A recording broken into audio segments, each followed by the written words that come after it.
হরে কৃষ্ণ। প্রভু তুমি সবার মঙ্গল করো, ভালো রেখো, সবাইকে সুস্থ রেখো। তো কালকে তো একাদশী গেছে, ভীম একাদশী গেছে। তোমরা সবাই জানো, যারা যারা কৃষ্ণ ভক্ত আছো সবাই মোটামুটি একাদশী করেছো। আর আমাকে জানি না কৃষ্ণ কেন মনে করালো না, আগের দিন আমি মাছ খেয়ে ফেলেছি, ওই জন্য আমি একাদশীটা করতে পারিনি। ভীষণ মন থেকে আমার মানে খারাপ লাগছিল। তো যাই হোক, আমি করিনি। আমি সাথে সাথে মাকে বলেছি, মা কালকে কিন্তু একাদশী। তো সাথে সাথে মা আমার রান্না করা খাবারগুলো আর খায়নি, সেদ্ধ ভাত খেয়ে মা একাদশীটা পালন করেছে। তো সেই জন্যই ঠাকুরকে আজকে ভোগ দিতে হয়। একাদশীর পরের দিন পারণ অনুষ্ঠান থাকে। সেই পারণ অনুষ্ঠানে আমরা ঠাকুরকে একটুখানি ঠাকুরের জন্য সেবা করার জন্য কিছুটা চেষ্টা করেছি। ঠাকুরকে দেওয়া তো আর চারটিখানি কথা না, তো যতটুকুনি পেরেছি ঠাকুরের কৃপায়, কৃষ্ণের কৃপায় চেষ্টা করেছি দেওয়ার। তো এইদিকে দেখো সব গোছগাছ করা হয়ে গেছে, মা রান্না শুরু করে দিয়েছে। ফুলকপি আলুর তরকারি হবে, এদিকে একটা লাবড়ার তরকারি, দেখো এটা হয়ে গেছে অলরেডি, এটা হয়ে গেছে।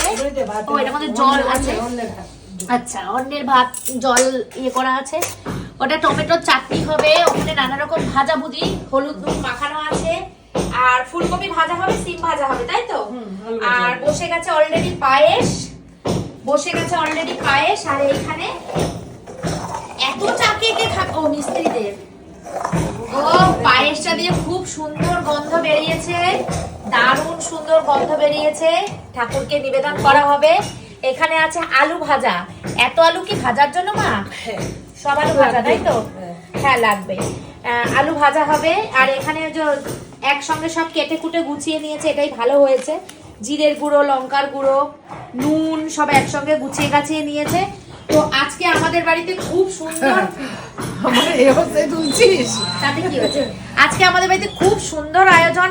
এত সুন্দর আজকে দুপুরবেলার আমাদের প্রসাদ, মানে কি বলবো, গন্ধেই মনে হচ্ছে পাগল পাগল লাগছে, মনে হচ্ছে কি ঠাকুর কখন প্রসাদটা পাবো, এরকম একটা ব্যাপার। তো তোমরা যারা যারা আমাদের প্রসাদ খেতে চাও তারা তারা চলে এসো আমার বাড়িতে, তোমার সুস্মিতাদির বাড়িতে।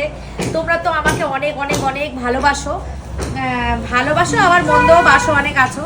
তো তোমরা যারা যারা প্রসাদ খেতে চাও সবাই আমাদের বাড়িতে চলে আসো। পায়েস অলরেডি বসে গেছে, কিন্তু পায়েসটা মা ইয়ে দেবে না, ওই ইয়ে বাতাসা বাতাসা আর ইয়ে কাজু কিশমিশ। ও কাজু কিশমিশ এটা দিচ্ছে তোমার ছেলে। আমি বাজারে যাচ্ছি। কি কি নেই বলো আমাকে। হ্যাঁ কি কি নেই বলে দাও, কি কি নেই বলে দাও। ঠাকুরকে কাজু মিষ্টি কিশমিশ না দিলে হয়? লেবু আনবে, গন্ধরাজ লেবু, কাজু কিশমিশ। হ্যাঁ গন্ধরাজ লেবু আনবে, কাজু কিশমিশ, গন্ধরাজ লেবু, বাঁধাকপি, কুমড়ো, আর যদি কোনো সজনেটা উঠেছে। ও ডাটার কাজ হয়ে গেছে? আচ্ছা ছেড়ে দাও ছেড়ে দাও ছেড়ে দাও, ডাটা আর আনতে হবে না, ডাটার কাজ হয়ে গেছে। ডাল সেদ্ধ হয়ে গেছে? হ্যাঁ ডাল সেদ্ধ হয়ে গেছে। ডাল সেদ্ধ হয়ে গেছে, কই ডাল সেদ্ধ দেখতে পাচ্ছি না তো। ও আচ্ছা প্রেসার কুকারে ডাল সেদ্ধ। তো বন্ধুরা এটা কিন্তু ঠাকুরেরই প্রেসার কুকার, তোমরা আবার ভেবো না এটা প্রেসার কুকারে আমরা ডাল সেদ্ধ দিয়েছি। আর একটা কথা, সেটা হচ্ছে ফুলকপি আলুর তরকারিটার মধ্যে পনিরটা দেওয়া হবে। এই যে ফুলকপি আলুর তরকারি পনির দিয়ে হবে, 250 পনির আছে। আমরা কাউকে তো মানে আমরা ঘরের মানুষরাই, ওই জন্য অল্প করে করছি, লোকজন তো নিমন্ত্রণ করিনি, কিন্তু আশেপাশে দু একটা বাড়িতে আমরা প্রসাদ। আর স্পেশালি যাবে কার জন্য? স্পেশালি যাবে সুমির জন্য। সুমি এই প্রসাদ খেতে ভীষণ ভালোবাসে, স্পেশালি সুমির জন্য যাবে। সুমিরদের বাড়িতে রাত্রেবেলা আমরা একটু প্রসাদ সুমিকে দিয়ে বেশি করে নিয়ে যাব। হ্যাঁ হ্যাঁ, আর ও খুব ভালোবাসে এই প্রসাদটা খেতে। তো সুমির জন্য নিয়ে যাব, সুমি খাবে, সব বাড়ির সবাই খাবে। আর এখন রান্না বান্না হোক, রান্না বান্না মা করছে আস্তে আস্তে, জানি কষ্ট হচ্ছে কিন্তু তবুও। আর আমার ইচ্ছা থাকলে উপায় থাকে না, আমি তবুও ঠাকুরকে করে দিই আমি নিজে হাতে। কিন্তু বলে না দীক্ষা না হলে হাতের জল শুদ্ধ হয় না। তো দীক্ষাটা নেবো আস্তে আস্তে, চিন্তা ভাবনা করবো এবার দীক্ষাটা নেওয়ার।